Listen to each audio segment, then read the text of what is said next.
नमस्कार, मैं रिंकू यादव। आप देख रहे हैं एसआर न्यूज।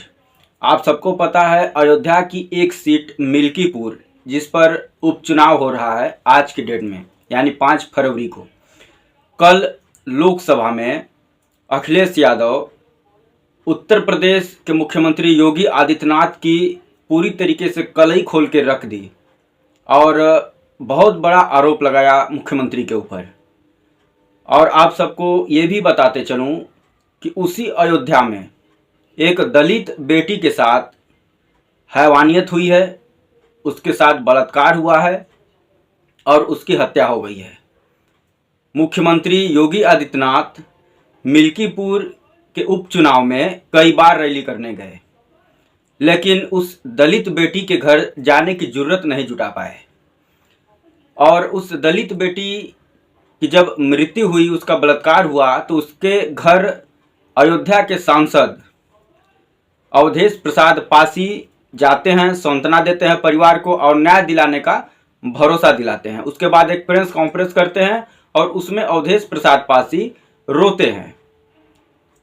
रोते हुए वो भगवान राम और सीता मैया को भी याद करते हैं और वो प्रेस कॉन्फ्रेंस में ये भी बोलते हैं कि मैं ये बात संसद भवन में नरेंद्र मोदी के सामने उठाऊंगा और नहीं तो अगर इस बिटिया को न्याय नहीं मिला तो मैं इस्तीफा दे दूंगा। उसके अगले दिन मुख्यमंत्री योगी आदित्यनाथ उसी मिल्कीपुर जो है कि विधानसभा में जाते हैं और एक रैली को संबोधित करते हैं।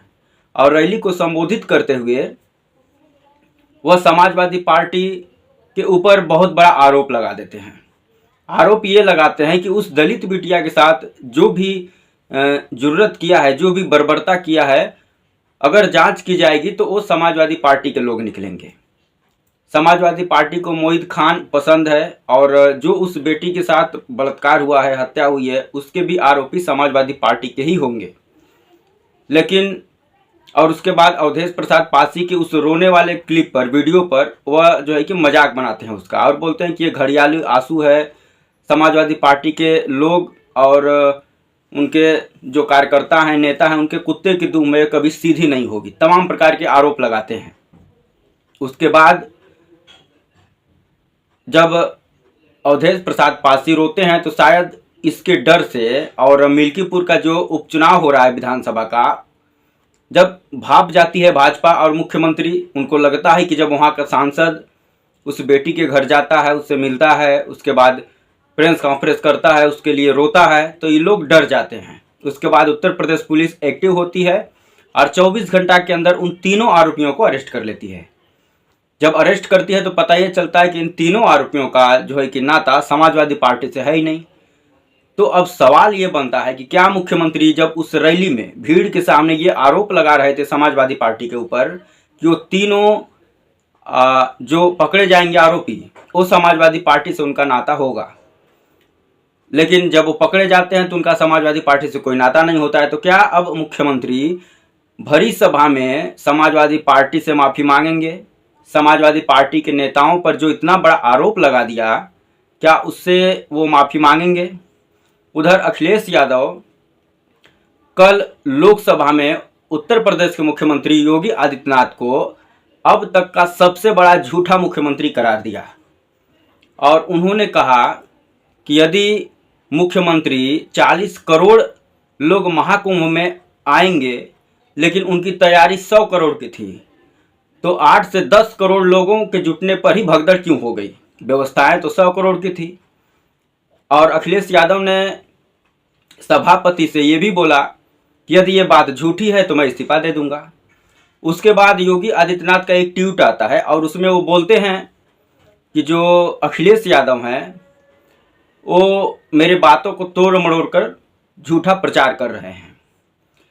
उसके बाद अखिलेश यादव का एक ट्वीट आ जाता है और वो क्लिप चला देते हैं जिसमें योगी आदित्यनाथ ये कहते हुए सुनाई दे रहे हैं कि इस महाकुंभ में लगभग 40 करोड़ लोग आएंगे, लेकिन हमारी तैयारी 100 करोड़ की है। इस बात से ये साबित हो जाता है कि मुख्यमंत्री योगी आदित्यनाथ सच में एक झूठे मुख्यमंत्री हैं। उसके बाद शंकराचार्य ने भी इनके ऊपर झूठ बोलने का आरोप लगाया था और उन्होंने बताया था कि सारे दिन मुख्यमंत्री को ये बातें पता था कि महाकुंभ में लगभग 30 या उससे ज़्यादा मौतें हो चुकी हैं, उसके बावजूद भी वो पूरे दिन इस बात को छुपा के रखा।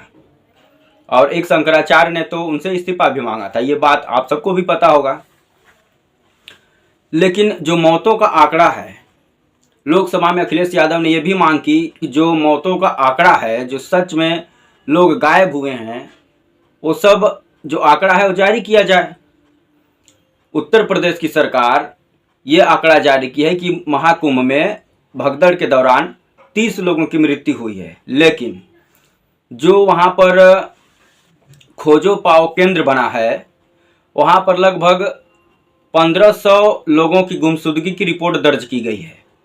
तो आप सोच सकते हैं कि वो 1500 लोग गए कहाँ। उधर उत्तर प्रदेश पुलिस या उत्तर प्रदेश सरकार ये बोल रही है कि केवल 30 लोगों की मृत्यु हुई है, 60 या 70 लोग घायल हुए हैं जिनका इलाज चल रहा है। तो लेकिन जो 1500 लोगों की गुमशुदगी की रिपोर्ट दर्ज की गई है, वो 1500 लोग कहाँ हैं, उसका जवाब कौन देगा? मुख्यमंत्री उत्तर प्रदेश देंगे या मेला प्रशासन देगा? कौन देगा? और आज के डेट तक कुछ परिजन हैं जो अपने स्वजनों को ढूंढ रहे हैं, उनका कोई अता पता नहीं है कि वो कहाँ है। ना वो घायल मिल रहे हैं और ना ही उनकी लाश मिल रही है। कुछ लोगों का तो ये भी आरोप है कि जब जेसीबी से मलबा हटाया जा रहा था तो उसमें से लाशें निकल रही थी। लेकिन सच बोलेगा कौन? सच बोलिएगा तो आपके ऊपर एफआईआर करा देगी उत्तर प्रदेश सरकार। और 8 लोगों पर एफआईआर भी दर्ज हो गई है अफवाह फैलाने के आरोप में। तो आप सोच सकते हैं कि यदि आप सरकार से सवाल पूछिएगा, सरकार से भगदड़ में हुई मौतों का ब्यौरा पूछिएगा, भगदड़ के बाद घायल हुए लोगों का ब्यौरा पूछिएगा या लापता लोगों का ब्यौरा पूछिएगा, तो आपके ऊपर एफआईआर दर्ज कर दी जाएगी। और मुख्यमंत्री घड़ियालू आंसू बहा करके लोगों को मूर्ख बनाने का काम करेंगे। आप सोच सकते हैं कि जिस महाकुंभ में सरकार का ही डेटा हम मान लेते हैं कि 30 लोगों की मृत्यु हुई है और 60 लोग घायल हुए हैं, उसके अगले ही दिन मुख्यमंत्री जा करके उपराष्ट्रपति के साथ स्नान करते हैं। और मुख्यमंत्री के व्यवहार से, मुख्यमंत्री का जो है कि बॉडी लैंग्वेज को देख करके ऐसा लगता ही नहीं है कि इस महाकुंभ में इतनी बड़ी घटना घट चुकी है। और एक तरफ उन लापता लोगों के परिवार वालों से मिलिए जो रोते बिलखते अस्पताल अस्पताल दौड़ रहे हैं, तो कहीं मुर्दाघर दौड़ रहे हैं, तो कहीं मेला में ढूंढ रहे हैं, कहीं कोई कहीं और ढूंढ रहा है, लेकिन उनके स्वजन आज के डेट तक अभी तक मिले नहीं हैं। तो सीधे सीधे ये सब व्यवस्था देखने के बाद यही प्रतीत होता है कि जो मरने वालों का आंकड़ा सरकार बता रही है वो झूठा है। मरे उससे भी ज़्यादा लोग हैं, घायल भी उससे ज़्यादा लोग हुए हैं, और जो लापता हुए हैं उनका तो अभी तक पता ही नहीं है कि वो हैं कहाँ, वो घायल हैं या मर चुके हैं, या हैं तो किस अवस्था में हैं। तो उत्तर प्रदेश के मुख्यमंत्री सीधे सीधे झूठ बोल रहे हैं इस महाकुंभ भगदड़ को लेकर के। और एक बात और, उन तीनों बलात्कारियों का, तीनों हत्यारों का पुलिस ने उनको अरेस्ट कर ली है, लेकिन सरकार अभी तक उन तीनों के ऊपर कड़ी कार्रवाई करती नजर नहीं आ रही है, जिस हिसाब से उत्तर प्रदेश सरकार योगी आदित्यनाथ करते हैं। लोगों का सवाल है कि उनके घर पर बुलडोजर कब चलेगा, उनका रिश्ता किस पार्टी से है, और उत्तर प्रदेश के मुख्यमंत्री योगी आदित्यनाथ उस दलित बेटी के परिवार वालों से कब मिलेंगे।